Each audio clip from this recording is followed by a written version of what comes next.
চলে গেছে। যাই হোক, ইত্যবসরে তার মেয়ের বিয়েও হয়েছে, অবস্থার পরিবর্তন হয়েছে। এবার তারা দেওঘর এসেছেন বেশ কিছুদিন পরে।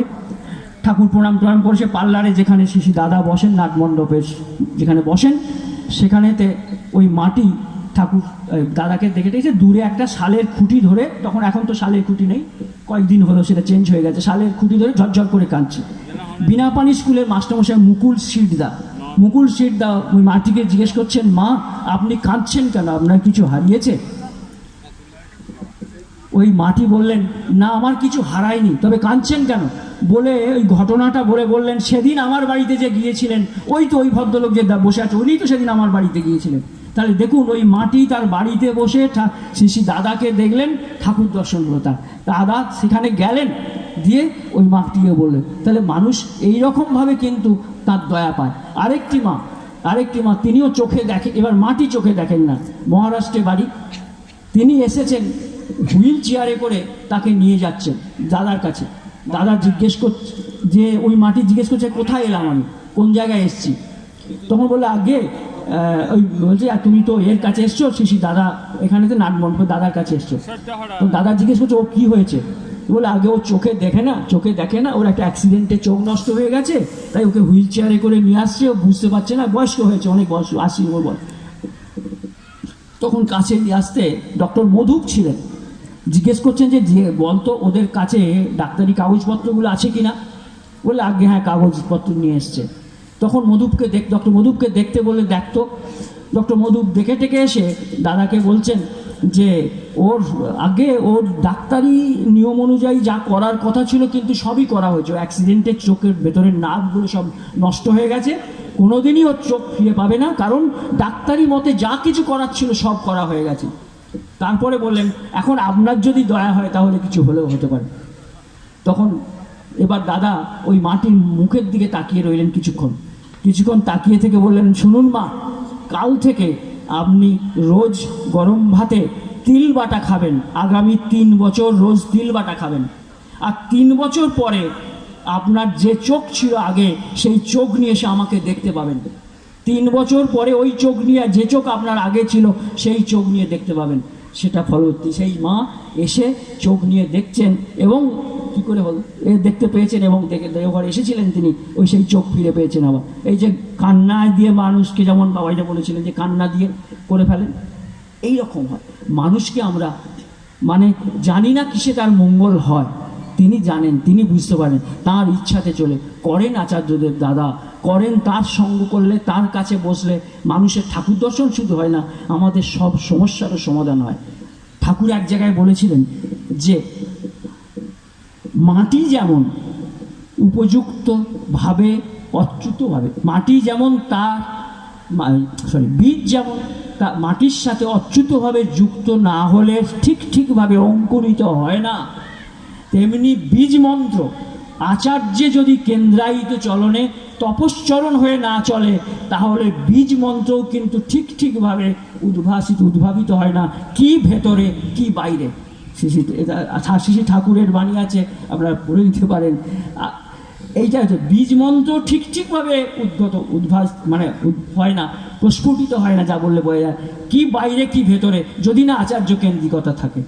ঠাকুর আর একটা জায়গায় বলেছিলেন, রক্ত মাংস সংকুল আচার্যে যে কেন্দ্রায়িত নয়, ধর্মের দেউড়ি থেকে সে অনেক দূরে। তাহলে দেখুন, রক্ত মাংস সংকুল আচার্যে যদি কেন্দ্রায়িত মানুষ না হয়, তাহলে কিন্তু ধর্ম করুন, যাই করুন, সবই তোর ফেলা, সব কিছুই তোর গেল বললাম। মানুষ সে তাতে কেন্দ্রায়িত চলনে চলবার জন্যেই তাকে দরকার, কেন্দ্রায়িত চলনের জন্যে মূর্ত পুরুষ দরকার। মূর্ত পুরুষের শিশি ঠাকুরের প্রতিভু হচ্ছেন শিশি দাদা। পরবর্তীকালে পূজনীয় বাবাইদার কাছেও ঠিক সেইভাবেই কিন্তু সৎসঙ্গের ভাবধারা চারিদিকে চলছে।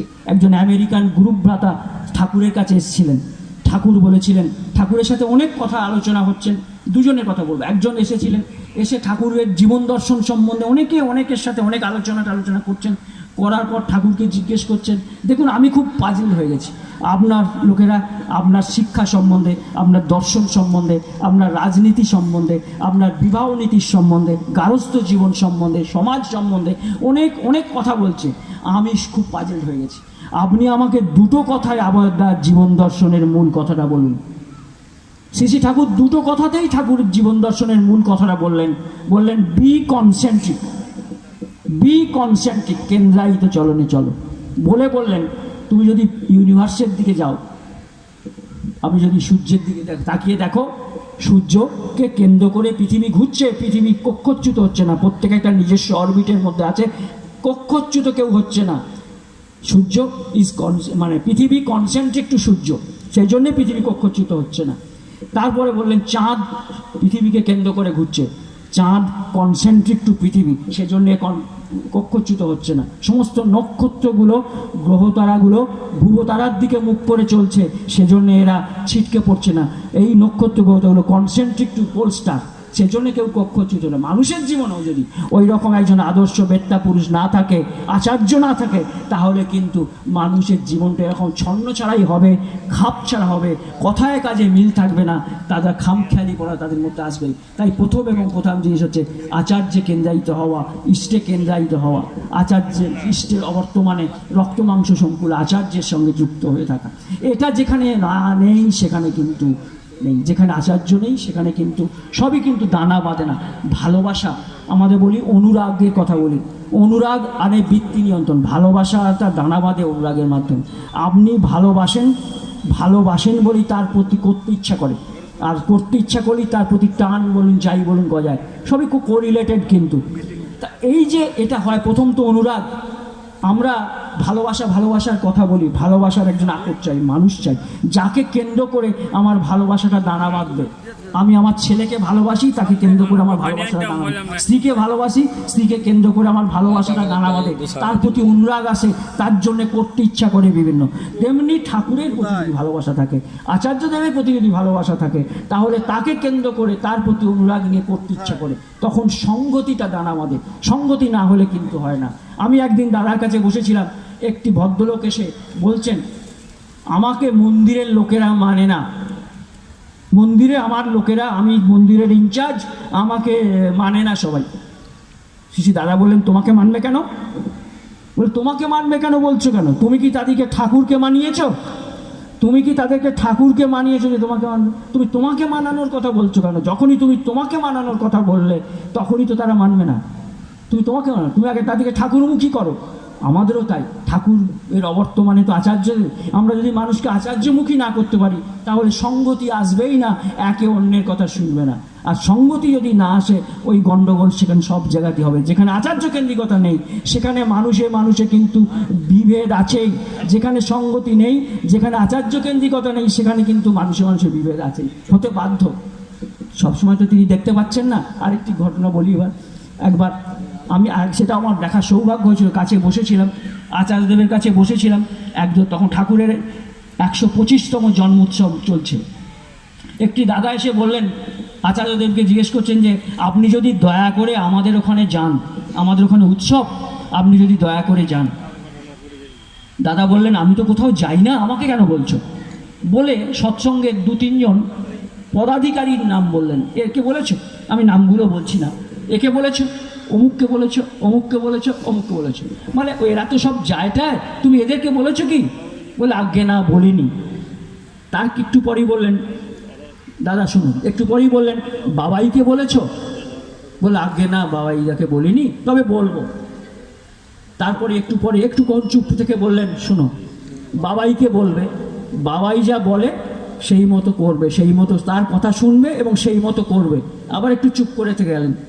চুপ করে থাকার পর যে কথাটা বললেন সেইটা অত্যন্ত গুরুত্বপূর্ণ।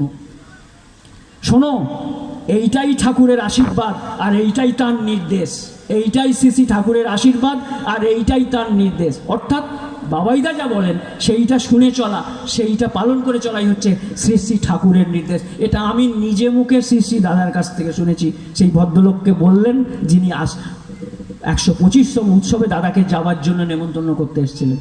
তাহলে কে চালাচ্ছেন? ঠাকুর, শ্রী বর্দা, আচার্যদেব, শ্রী দাদা এবং এখন পূজনীয় বাবাইদা। বাবাইদাই তো এখন সৎসঙ্গের দেখে চারদিকে যে কর্মধারা যেভাবে চলছে চালাচ্ছেন তো তিনি। মূল কথা ওই আচার্য কেন্দ্রিকতা যদি না থাকে, তিনি রক্তমাংস সংকুল আচার্যের প্রতি যদি আমাদের ভালোবাসা না থাকে, সব কিছুই মিথ্যে। ভালো থাকুন আপনারা। এবার দাদারা আছেন, বলবেন। জয় গুরু সকলকে।